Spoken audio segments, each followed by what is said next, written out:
Miri 104.0 FM. Nuraisa, Nuraisa, kosmetik mesra wuduk Nuraisa. Nuraisa, Nuraisa, kosmetik mesra wuduk Nuraisa. Nuraisa, Nuraisa, Nuraisa, makeup mudah dibersihkan. Pilihan ramai wanita, kosmetik mesra wuduk Nuraisa. Pilihan ramai wanita, kosmetik mesra wuduk Nuraisa. Apa sah? Nuraisa. Ayat-ayat suci Al-Quran boleh lebih kita fahami melalui maklumat saintifik. Kefahaman ini boleh merapatkan kita dengan Al-Quran dan sains moden sebenarnya lahir dari tamadun Islam. Justru itu, tema berkaitan Al-Quran atau Islam dan sains semakin mendapat tempat dan giat diwacanakan dalam pelbagai medium pada hari ini. Namun untuk mengelakkan penyalahgunaan sains, penerokaan ilmu sains perlu sejajar dengan falsafah Islam sebenar agar ia terpandu untuk pembangunan dan kemajuan umat manusia. Epistemologi Al-Quran, keajaiban alam dan ayat Al-Kauniyah dan penyelidikan Al-Quran dan sains antara tajuk yang dimuatkan dalam buku terbitan terbaru IKIM ini. Dapatkan buku Al-Quran dan Sains, pemetaan rintis penyelidikan dengan harga RM30. Jom dapatkan segera buku ini dengan tawaran diskaun menarik di www.ikimniaga.my atau hubungi Unit Pembangunan Ekonomi dan Pemasaran di talian 03 6204 6389 atau 03 6204 6388. Dapatkan sekarang. Kuala Terengganu 100.2 FM. Bismillahirrahmanirrahim. Alhamdulillahirrabbilalamin. Wassalatu wassalamu ala asyrafil anbiya wal mursalin. Sayyidina Muhammad wa ala alihi wa sahbihi ajma'in. Assalamualaikum warahmatullahi ta'ala wabarakatuh kepada para pendengar yang masih setia bersama kami di Radio Institut Kefahaman Islam Malaysia. Alhamdulillah masih bersama kami pada waktu ini Mona Jasman dan juga Syafiq Saleh. Alhamdulillah. Selamat petang kepada anda. Syukur kita kembali lagi bersama di petang Jumaat yang penuh dengan keberkatan ini. Untuk sama-sama kita nak buka lagi kelas kita petang ini. Ya, insya-Allah. Dan untuk petang ini kita akan bersama rancangan Mutiara Hadis insya-Allah bersama tetamunya Al-Fadhil Ustaz Bukhari bin Abdul Rahman dan pengajar untuk waktu ini untuk Mutiara Hadis. Assalamualaikum Ustaz. Waalaikumsalam warahmatullahi taala wabarakatuh. Alhamdulillah. Apa khabar Ustaz? Alhamdulillah baik. Apa khabar antum? Alhamdulillah berkhair Ustaz. Masya Allah. Kita sekarang ni pun berada di petang ni Ustaz untuk nak teruskan lagi perbincangan berkaitan dengan Mutiara Hadis. Nama Mutiara Hadis ni Masya Allah begitu bersinar, berkilaunya. Masya Allah. Dan kita sama-sama juga boleh tonton di Facebook Live IKIM FM. Kita jemput anda untuk sama-sama ke Facebook IKIM. Dan boleh juga kalau ada pertanyaan, persoalan, boleh hantarkan kepada kita. Ya, boleh hantarkan melalui WhatsApp konti 01129004 dan juga boleh tinggalkan di FB Live IKIM FM. Bercakap tentang Al-Ithar, mungkin perkataan baru pada petang ini. Mungkin saya boleh sebutkan, mungkin Syafiq nak sebut ke? Al-Ithar. Al-Ithar. Ya, betul? Tajuknya mendahulukan orang lain. Masya Allah. Mungkin di awal ni Ustaz nak berikan sedikit mukadimah kepada kita dan Ustaz pasti ada dalilnya Ustaz. Jom kita sama-sama dengarkan. Silakan Ustaz. Tafadhal. Bismillahirrahmanirrahim. Alhamdulillahirabbil alamin. Wassalatu wassalamu ala asyrafil anbiya'i wal mursalin wa ala alihi wa sahbihi ajma'in. Subhanaka la ilma lana illa ma 'allamtana innaka antal alimul hakim wa la hawla wa la quwwata illa billahil aliyyil azim wa ba'du. Assalamualaikum warahmatullahi taala wabarakatuh. Kepada yang saya hormati DJ Syafiq dan juga Puan Mona dan juga pendengar yang dirahmati Allah Subhanahu wa taala sekalian. Baik, perkataan al-ithar merupakan mungkin perkataan yang baru untuk para pendengar yang disebutkan perkataan ithar dan juga al-musawah. Yang mana al-ithar boleh diterjemahkan sebagai satu konsep ataupun nilai yang diterapkan oleh Nabi sallallahu alaihi wasallam kepada para sahabat. Jadi perkataan ini bermaksud mendahulukan ataupun mengutamakan orang lain. Itu kita panggil sebagai al-ithar. Baik, Allah Subhanahu wa taala menyebutkan dalam suratul Hasyr ayat yang ke-9, qala Allah Subhanahu wa taala walladzina tabawwa'ud dara wal imana min qablihim يحبون من هاجر إليهم ولا يجدون في صدورهم حاجة مما أوتوا ويؤثرون على أنفسهم ولو كان بهم خصاصة ومن يوق شح نفسه فأولئك هم المفلحون. Baik, dalam ayat ini kita akan dapati perkataan وَيُؤْثِرُونَ عَلَى أَنفُسِهِمْ. Baik, secara umum ayat ini bermaksud orang-orang Ansar, yang mana kalau kita tengok daripada asbabun nuzul ayat ini, apabila orang Muhajirin, para penduduk Mekah, mereka berhijrah ke Madinah dalam keadaan serlai sepinggang. Jadi mereka datang ke Madinah dalam keadaan tidak membawa sebarang harta, dan harta benda mereka tinggalkan di Mekah Al-Mukarramah. Jadi apabila mereka dalam keadaan fakir, dalam keadaan miskin, suatu hari berlaku satu peperangan bersama dengan Bani Nadir, iaitu Yahudi yang tinggal di sekitar Madinah Al-Munawwarah. Jadi apabila sebelum berlaku peperangan, dia ada istilah di dalam syarak dinamakan sebagai faid. Faid ini adalah harta yang ditinggalkan oleh musuh sebelum berlaku peperangan. Berbeza dengan ghanimah. Baik, apakah yang dimaksudkan dengan faid? Iaitu harta yang ditinggalkan oleh musuh sebelum berlaku peperangan. Lalu Allah Subhanahu Wa Taala menurunkan ayat ini, walladzina tabawwa'ud dar. Orang-orang Ansar yang mendiami, yang tinggal di negeri itu. Ad-dar ini merujuk kepada Al-Madinah. Kerana di dalam Al-Quran, apabila kita jumpa perkataan ad-dar, dia membawa kepada dua maksud yang berbeza. Yang pertama adalah negeri, dan yang kedua merujuk kepada kampung ataupun bandar, sesuatu bandar. Jadi ad-dar di sini yang dimaksudkan dalam ayat ini merujuk kepada Madinah Al-Munawwarah.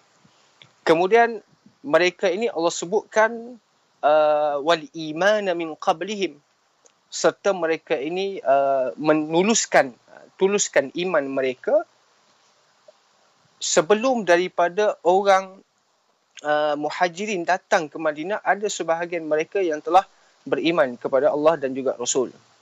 Kemudian yuhibbuna man hajara ilaihim, mereka mengasihi, menyayangi mereka yang telah datang, iaitu penduduk Mekah yang datang ke Madinah.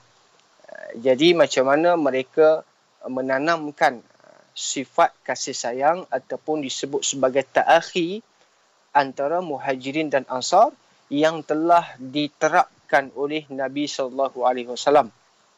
Kemudian wala yajiduna fi sudurihim hajatan mimma utu, mereka sikit pun dalam hati mereka itu, iaitu orang-orang Ansar, tidak ada perasaan menginginkan apa yang telah diberikan kepada Al-Muhajirin, iaitu harta yang disebut sebagai faid.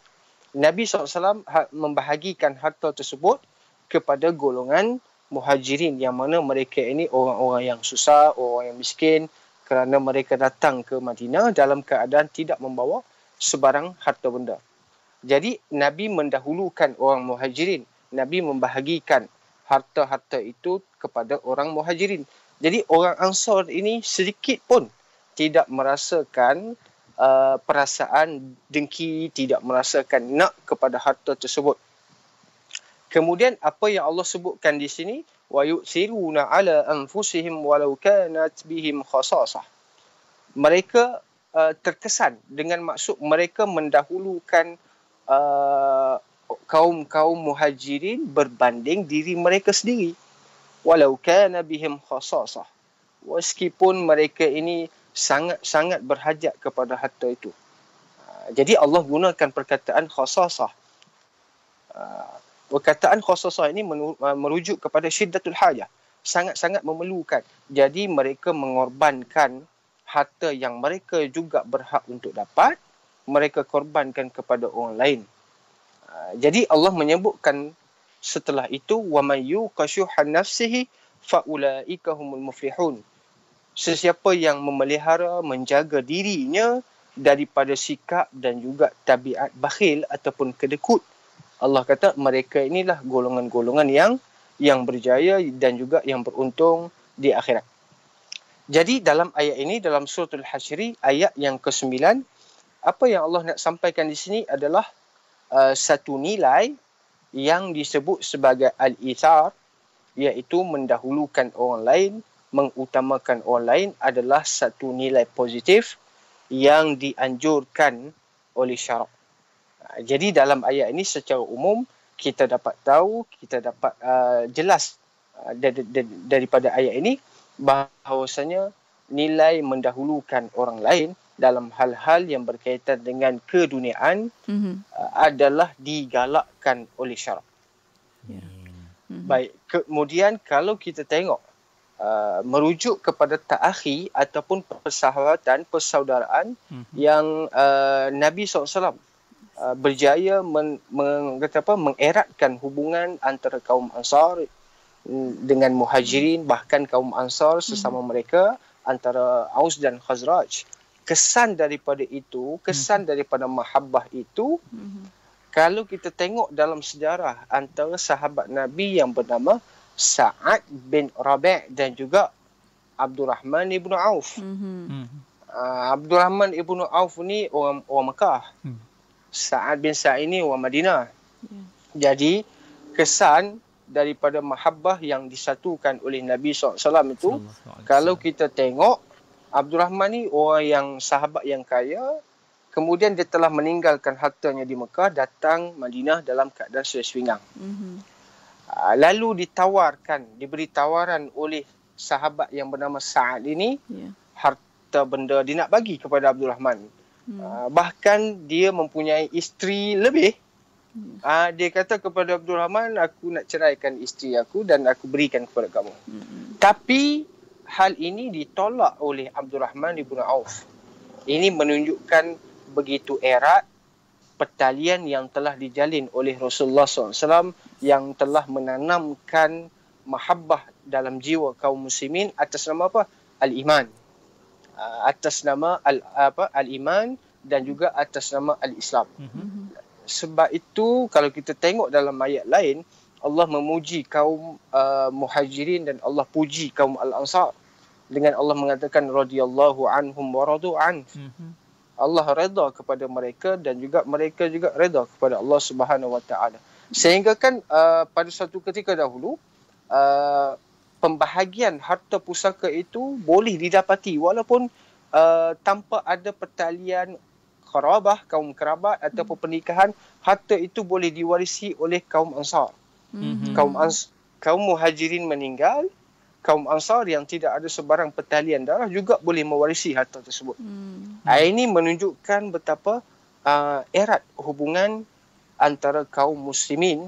Sebab itu kalau kita tengok dalam banyak hadis, Nabi SAW menyebutkan tentang akhi, perkataan akhi, sesiapa yang menyakiti saudaranya, sesiapa yang tidak sempurna iman, orang yang tidak mengasihi saudaranya, sama seperti dia mengasihi diri sendiri.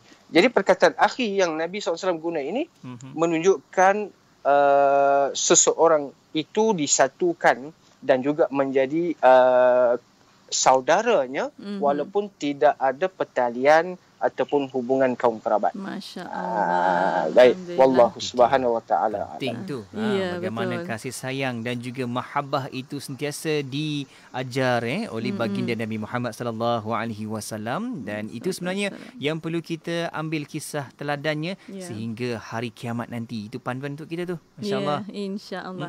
Dan untuk waktu ini Ustaz dan para pendengar, kita berehat seketika, kita akan kembali selepas ini. Untuk para pendengar boleh hantarkan soalan anda melalui WhatsApp kunci 01129004 dan juga boleh tinggalkan soalan anda di FB Live IKIM FM. Berehat seketika, kembali selepas ini. Negeri Sembilan 102.7 FM. Bismillah, alhamdulillah, wassalatu wassalamu ala rasulillah. Alhamdulillah masih bersama kami pada waktu ini untuk rancangan Mutiara Hadis. Betul, kita masih lagi bersama dengan tetamu kita yang berada di talian Skype waktu ini, Al-Fadil Ustaz Bukhari Abdul Rahman, merupakan seorang tenaga pengajar di Mahat Hafiz. Dan Ustaz, kita nak teruskan lagi Ustaz perbincangan kita pada hari ini, iaitu berkaitan tajuk mendahulukan orang lain atau dalam bahasa Arabnya mana? Al-Ithar. Okay. InsyaAllah. Untuk sambungannya silakan Ustaz. Ya, silakan Ustaz. Bismillahirrahmanirrahim. Al-Ithar, satu konsep seperti mana yang saya sebutkan, dalilnya daripada Al-Quran dalam suratul Hasyri ayat yang ke-9. Kemudian disebutkan di dalam banyak hadis Nabi sallallahu alaihi wasallam tentang Ithar yang mana diterapkan ataupun diamalkan oleh para sahabat dan juga dianjurkan oleh Nabi sallallahu alaihi wasallam. Seperti yang saya sebutkan, al-ithar maksudnya tarjihu syai'in ala ghairihi bimakramatin aw manfa'ah. Melebihkan orang lain atas sesuatu dengan atas alasan sebab dia memuliakan seseorang ataupun dengan sebab dia memberi manfaat itu kepada seseorang itu. Baik, Rasulullah sallallahu alaihi wasallam pernah memuji satu golongan ataupun satu kabilah yang disebut sebagai al-Asy'ariyin. Satu kabilah Asy'ariyin ini yang mana mereka ini berasal daripada Yaman. Seorang sahabat Nabi yang masyhur yang berasal daripada kabilah ini nama dia Abu Musa al-Asy'ari. Jadi Abu Musa al-Asy'ari pernah meriwayatkan satu hadis bahwasanya innal asy'ariyin idza armalu fil ghazwi aw qalla ta'amu 'ayalihim bil madinati jama'u ma kana 'indahum fi thawbin wahidin summa iqtasamu bainahum fi ina'in wahid bisawiyah fahum minni wa ana minhum. Hadis yang telah dikeluarkan oleh Bukhari dan juga Muslim, yang mana maksudnya sesungguhnya kaum al-Asy'ari apabila perbekalan ataupun bekal peperangan yang dibawa di dalam peperangan mereka itu hampir habis, ataupun persediaan kelengkapan dapur makanan keluarga mereka yang berada di Madinah itu hampir berkurang, apa yang mereka buat ialah mereka mengumpulkan makanan-makanan yang mereka miliki itu dalam satu kain. Ini golongan Asy'ari yang Nabi SAW pernah puji. Mereka kumpulkan, ini sama-sama bangsa dia, sama-sama puak dia, sama-sama kabilah. Dia kumpulkan makanan di dalam satu kain, kemudian mereka membahagikan dengan menggunakan satu bekas bahagi sama banyak. Jadi mereka ini mengutamakan kaumnya. Maksudnya hubungan mereka kalau kita sebutkan sebagai asabiyah lah dalam bab ni. Jadi asabiyah dalam isu ini, asabiyah dalam al-ithar tidak menjadi masalah. Kerana asabiyah di sini dipuji oleh Nabi SAW. Asabiyah ni kita panggil sebagai perkauman. Jadi perkauman dalam konteks membantu antara satu sama lain tidak menjadi isu dan tidak menjadi kesalahan. Kerana ini yang telah dilakukan oleh golongan yang disebut sebagai al-Asy'ari, sehingga Nabi SAW mengatakan fahum minni wa ana minhum. Mereka di kalangan aku dan aku juga termasuk di kalangan mereka. Ini menunjukkan bahawasanya sikap mereka membantu sesama mereka dan juga mengutamakan orang lain. Kalau nak ikut makanan yang dia ada, dia punyalah. Buat apa dia nak bagi dekat orang lain? Dia pun tak cukup. Ini menunjukkan satu kata nilai positif yang ditunjukkan oleh kabilah Asy'ari ini, mendapat perhatian Nabi dan juga mendapat pujian daripada Nabi sallallahu alaihi wasallam, sehingga Nabi mengatakan fahum minni wa ana minhum. Mereka di kalangan aku dan aku termasuk di kalangan mereka. Jadi begitu juga peristiwa yang pernah berlaku pada zaman Khalifah Umar Al-Khattab pada tahun yang ke-18 Hijrah.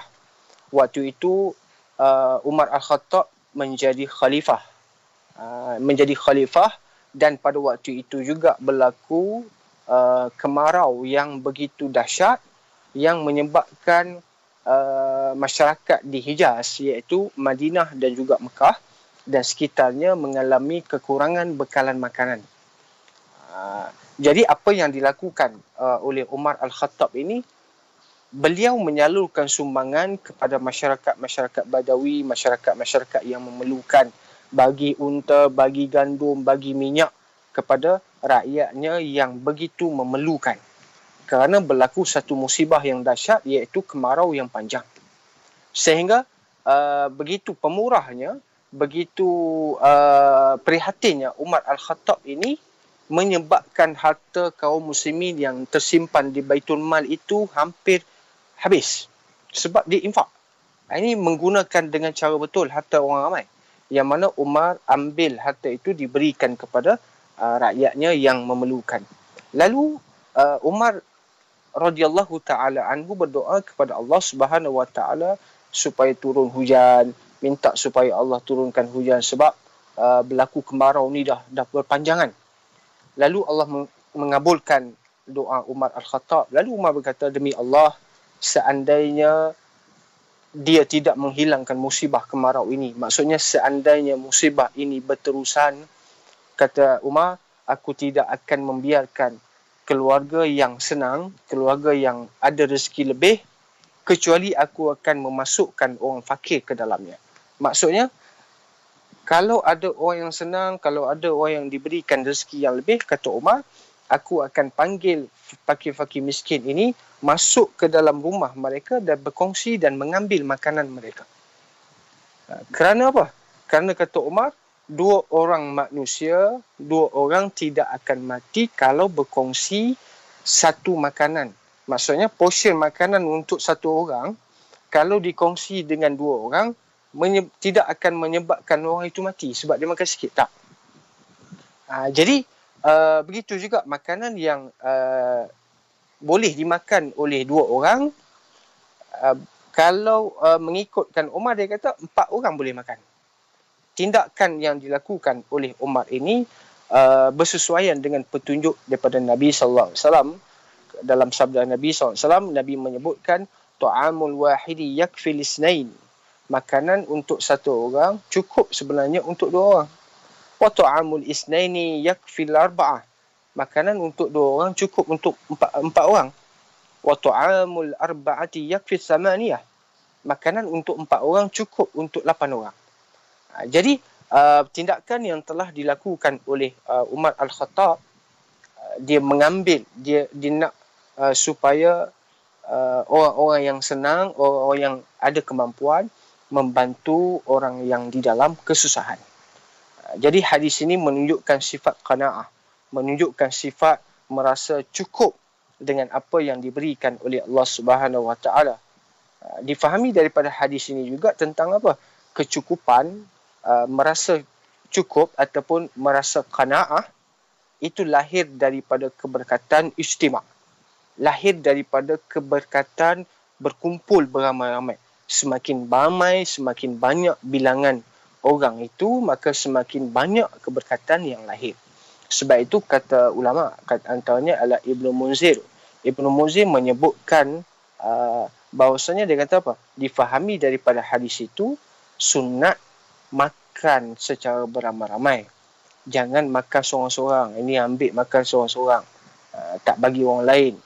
Jadi di sini menunjukkan bahawasanya konsep al-isar ini disebutkan dalam hadis Nabi SAW dan juga difahami dalam hadis tentang makanan tadi, menunjukkan bahawasanya kita jangan melihat, jangan sampai kita membiarkan orang lain dalam kesusahan sedangkan kita dalam keadaan senang lenang.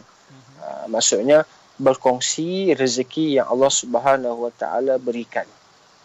Baik, seorang lelaki dia datang kepada Rasulullah pada suatu hari. Hadis ini juga telah dikeluarkan oleh Imam Muslim, iaitu daripada Abu Hurairah radhiyallahu taala an, bahwasanya lelaki datang kepada Nabi lalu dia mengatakan, wahai Rasulullah, sungguhnya saya ini dalam keadaan berhajat, dalam keadaan majhud, orang yang dalam keadaan kesengsaraan, susah, makan tak ada, tempat tinggal pun tak ada. Lalu apa yang disuruh oleh baginda Rasul? Nabi kata apa? Nabi suruh dia pergi ke rumah salah seorang daripada isteri Rasulullah. Minta, pergi ke rumah isteri aku sekian-sekian, minta kot-kot ada yang dia nak sedekahkan kepada kamu. Lalu apa yang dikatakan oleh seorang isteri Nabi pada waktu itu, dia kata apa? Saya tidak mempunyai sesuatu pun di rumah ini kecuali air. Lalu dia jumpa Rasulullah. Si Fulanah ini tidak mempunyai apa-apa untuk diberikan kepada saya kecuali hanya yang tinggal adalah air. Lalu kata Nabi, pergi ke rumah orang lain pula. Begitu juga jawapannya masih sama, iaitu mereka tidak mempunyai kecuali air. Lalu apa yang dibuat oleh Rasul, Nabi SAW mengatakan, mayutifu hadzal lailah, siapa yang nak mengambil lelaki ini sebagai tetamu pada malam ini. Nabi bercakap kepada para sahabat, sesiapa yang nak jadikan lelaki ini sebagai tetamunya. Lalu seorang lelaki daripada Ansar yang dikenali sebagai Abu Talha. Seorang lelaki daripada Ansar yang bernama Abu Talha, dia angkat tangan, dia kata, saya Rasulullah, saya nak mengambil dia sebagai tetamu saya pada malam ini. Lalu dia pun pulang ke rumah. Lalu dia berkata kepada isteri,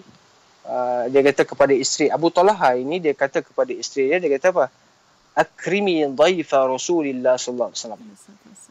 Dia kata kepada isteri dia, muliakanlah tetamu Rasulullah ini. Dia kata, ini tetamu Rasulullah, bukan tetamu aku. Maksudnya Rasulullah yang memberi tawaran sesiapa yang nak mengambil lelaki ini sebagai tetamu. Ini kalau kita tengok dalam hadis ini dan juga hadis-hadis yang saya sebutkan, macam mana Rasulullah SAW yang saya sebutkan itu sebagai menanamkan nilai al-isar, nilai membantu ataupun mengutamakan orang lain dalam hal-hal yang berkaitan dengan keduniaan. Baik, kemudian tentang jangan kita fahami al-isar ini boleh dipraktikkan dalam semua keadaan. Kerana terdapat di sana beberapa pengecualian al-isar ini, terutamanya dalam konteks amal ibadat ataupun dipanggil sebagai taqarrubat. Apa taqarrubat? Hal-hal yang mendekatkan diri kepada Allah Subhanahu Wa Taala. Jadi sebelum kita nak tahu apa yang kita boleh buat dalam ibadah atau tidak, mungkin kita berehat pada waktu ini, Ustaz. Kita akan kembali selepas ini dan para pendengar boleh hantarkan soalan anda di waktu ini. Sebenarnya ada satu soalan ni, Ustaz. Betul, ada soalan yang kita bawakan dapat di waktu ini, Ustaz. Mungkin kejap lagi Ustaz boleh bagi respon. Katanya, Ustaz, mana lebih utama untuk kita nak dahulukan sama ada keluarga terdekat seperti isteri atau suami dan anak-anak berbanding dengan orang lain? Nanti Ustaz berikan sedikit panduannya di situ, insyaAllah. Ya, insyaAllah. Dan Ustaz dan para pendengar, kita berehat sekali lagi untuk waktu ini. Kita akan kembali selepas ini. Terus setia bersama kami. Melaka 89.5. 1 jam setiap hari membangun motivasi diri. Dengarkan alunan ayat suci Al-Quran dan seruan azan bersama segmen Renungan Hikmah setiap hari jam 7 hingga 8 malam di IKIM, Inspirasi Inforia Islami. Bang, ni campur ni satu lagi. Berapa bang? Okey, kejap. Ni harga dia. Murahnya bang. Package combo kembali lagi. Tempas sekarang sementara masih ada. Hubungi 012-686-9236 atau 017-345-2564. Tertakluk pada terma dan syarat. Tarikh tutup permohonan iklan adalah setiap 16 hari bulan pada setiap bulan. Negeri Sembilan 102.7 FM. Inspirasi Inforia Islami hanya di Radio Institut Kefahaman Islam Malaysia. Alhamdulillah masih bersama kami pada waktu ini untuk rancangan Mutiara Hadis. Betul, kita bersama dengan tetamu yang berada di talian Skype waktu ini. Al-Fadil Ustaz Bukhari Abdul Rahman, merupakan tenaga pengajar di sebuah maktab Tafiz. Dan Ustaz, kita nak sambung sikit Ustaz sebelum kita jawab soalan yang kita dapat di sini. Silakan Ustaz. Baik, konsep al-isar ni bolehkah diterapkan atau dipraktikkan dalam semua aspek? Itu persoalannya. Jadi di sana terdapat pengecualian oleh ulama tentang yang mana al-isar, mendahulukan orang lain ini boleh diamalkan, boleh dipraktikkan dalam hal-hal yang berkaitan dengan keduniaan. Tapi apabila dia melibatkan hal-hal yang berkaitan dengan aspek ibadat ataupun aspek taqarrub ila Allah, mendekatkan diri kepada Allah Subhanahu Wa Taala, maka hal ini adalah dilarang ataupun dipanggil sebagai larangan. Itu adalah larangan yang makruh. Baik, kalau kita tengok seperti yang saya sebutkan tadi, la yu'minu ahadukum hatta yuhibbu li akhi mimma yuhibbu li nafsihi. Tidak sempurna iman kecuali dia sayang orang lain, kawan dia, saudara dia, sama seperti dia mencintai, mengasihi diri dia sendiri. Jadi bermaksud apa yang kita dapat, orang lain pun berhak untuk dapat. Jadi apa yang kita buat, orang lain pun boleh buat perkara yang sama. Jadi dalam satu hadis Nabi SAW yang telah diriwayatkan oleh sahabat yang bernama Sahal bin Sa'ad As-Sa'idi radhiyallahu ta'ala anhu, anna Rasulullah SAW utiya bi syarabin fashariba minhu. Nabi dihidangkan dengan kata apa, air, diberikan minuman tersebut kepada Nabi SAW, fashariba minhu. Lalu Nabi pun minum air tersebut. Wa an yaminihi ghulamun wa an shimalihi asyakh. Pada waktu itu terdapat di sebelah kanan Rasulullah iaitu seorang budak kanak-kanak, yang mana disebutkan dalam riwayat yang lain, kanak-kanak tersebut adalah Ibnu Abbas radhiyallahu taala anhuma. Dan di sebelah kiri Rasulullah ada beberapa orang-orang tua. Faqala lil ghulam, lalu kata Nabi SAW kepada kanak-kanak tersebut, ata'zanu li an u'tiya haula. Wahai anak ataupun wahai budak, adakah kamu memberi keizinan kepada saya? Nabi minta izin. Adakah kamu memberi keizinan kepada saya untuk saya berikan minuman ini kepada mereka ini, iaitu orang-orang tua yang berada di sebelah kiri saya? Lalu kata ghulam tersebut, kata Ibnu Abbas, faqala al-ghulam wallahi ya Rasulullah la usiru bi nasibi minka ahadan. Jawab budak itu, demi Allah wahai Rasulullah, saya tidak akan mengorbankan habuan yang saya perolehi daripada kamu wahai Rasulullah kepada sesiapa pun. Maksudnya Ibnu Abbas ini tak bagi. Dia minta supaya Rasulullah berikan kepada dia dulu. Jadi Sahal bin Sa'ad berkata, lalu Rasulullah SAW meletakkan air tersebut kepada tangan budak ini. Qala fatallahu Rasulullah SAW fi yadihi. Maksudnya Rasulullah mengutamakan kanak-kanak tersebut. Hadis ini menunjukkan tentang mengutamakan diri sendiri. Maksudnya Ibnu Abbas dia tak bagi habuan ataupun dalam konteks hadis ini keberkatan daripada Rasulullah tersebut kepada orang lain. Maksudnya dia yang nak dulu. Jadi kita faham daripada hadis ini, dalam hal-hal yang berkaitan dengan keberkatan Rasul, hal-hal yang berkaitan dengan aspek-aspek ibadat secara umum adalah satu tuntutan. Oleh yang demikian, para ulama telah membina satu kaedah yang disebut sebagai qawaid fiqh, satu kaedah fiqh yang telah dibina oleh ulama. Antaranya seperti yang disebutkan oleh Al-Imam Suyuti dalam Ashbah wan Nazair, dia kata apa? Al-isaru fil qurubati makruhun wa fi ghairiha mahbubun. Mengutamakan orang lain dalam aspek ibadat hukumnya makruh. Wa fi ghairiha mahbubun. Kalau selain daripada konteks amal ibadat, maka dia adalah perkara yang terpuji. Jadi kalau kita tengok al-isar ataupun mengutamakan orang lain dalam hal-hal yang berkaitan dengan amal ibadat ini, satu perkara yang dilarang oleh ulama. Dilarang oleh agama. Larangan tersebut bukanlah bererti larangan haram. Larangan ini adalah larangan yang makruh. Alasan kenapa dikatakan makruh? Alasannya sebagaimana yang telah disebutkan oleh Ibnu Abdul Salam. Kenapa? Tujuan ibadat. Kita tengok dalam tujuan. Apakah tujuan ibadat? Tujuan ibadat adalah membesarkan Allah dan mengagungkan Allah. Dipanggil ta'zim wal ijlal. Membesar dan mengagungkan Allah Subhanahu Wa Taala. Justru sesiapa yang mengutamakan orang lain dalam hal-hal ibadat, sesungguhnya dia telah meninggalkan ta'zim dan ijlal. Dia telah meninggalkan membesarkan Allah dan juga mengagungkan Allah Subhanahu Wa Taala. Baik, kita tak nafikan. Dalam agama ada anjuran. Dalam agama berlumba di dalam melakukan kebaikan. Antaranya seperti mana disebutkan oleh Allah Subhanahu Wa Taala, fastabiqul khairat.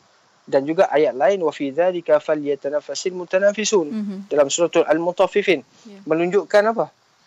Berlumba di dalam melakukan kebaikan. Jadi adakah mengutamakan orang lain dalam konteks ibadat itu termasuk dalam satu kebaikan dan juga kebajikan? Jawapannya tidak. Contoh saya sebutkan di sini adalah seperti kedudukan saf. Contoh-contoh isar yang makruh. Contoh-contoh hal-hal yang makruh kita utamakan orang lain. Yang pertama adalah kedudukan saf. Ini bagi dalam solat, kedudukan saf yang terawal ataupun kedudukan saf yang pertama itu masing-masing kita tahu tentang kelebihan berada di saf hadapan. Hal ini seperti mana Nabi SAW menyebut dalam hadis Abu Hurairah, kata Nabi, "Lau ya'lamun nas ma fin nida'i wa saffil awwali." Kalaulah manusia orang ni tahu apa ganjaran pahala Allah nak berikan fin nida' iaitu al-azan, pada menjadi tukang azan muazzin dan juga berada kedudukan saf yang pertama. Summa la yajiduna illa an yastahimu. Kemudian mereka tidak dapati cara lain untuk duduk saf pertama kecuali dengan cara membuang undi.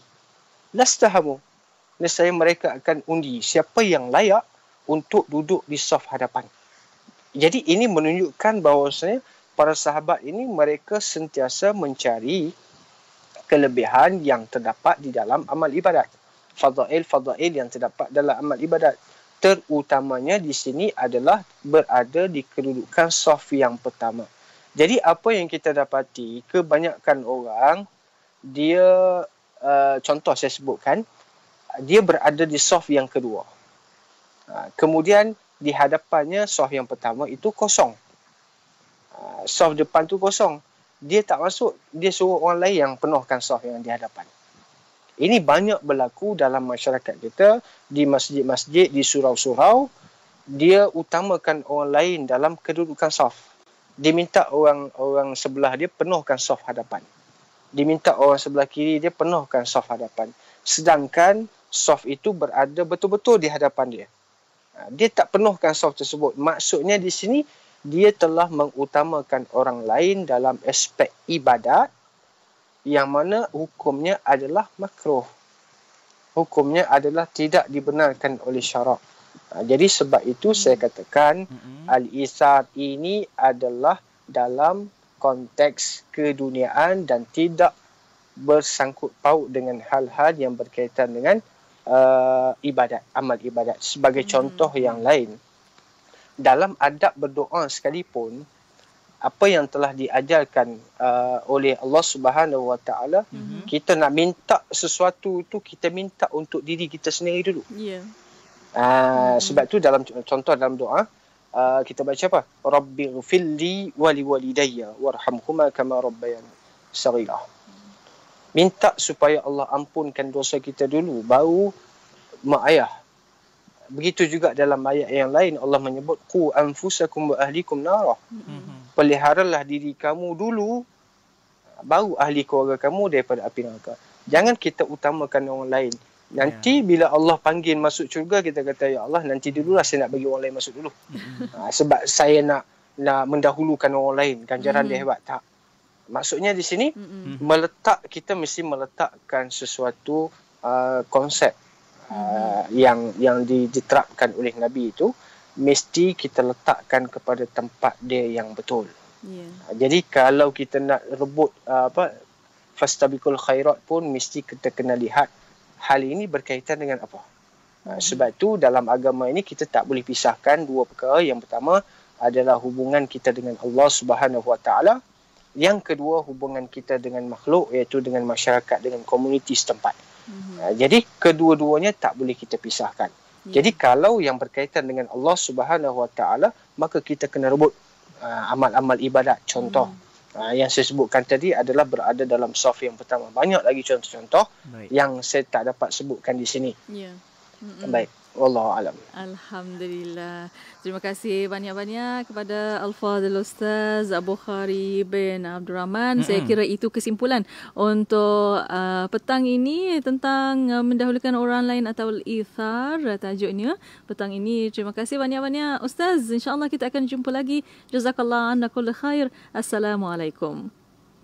Waalaikumsalam warahmatullahi taala wabarakatuh. Alhamdulillah, syukur kita bersama dalam rancangan ini yang penuh dengan kebaikan. Kita bincang-bincang bagaimana hadis itu yang mana kita perlu faham dan juga kita perlu bawakan dalam kehidupan kita ini. InsyaAllah sama-sama kita terapkan sebaik-baiknya dan ingat, semat dan sampaikan juga kepada sahabat kita yang lain juga. Moga sama-sama boleh beramal. InsyaAllah. Amin ya Rabbal Alamin. Dan para pendengar, terima kasih kepada anda dan terus setia bersama kami di IKIM Inspirasi Inforiah Islami. Johor Bahru 106.2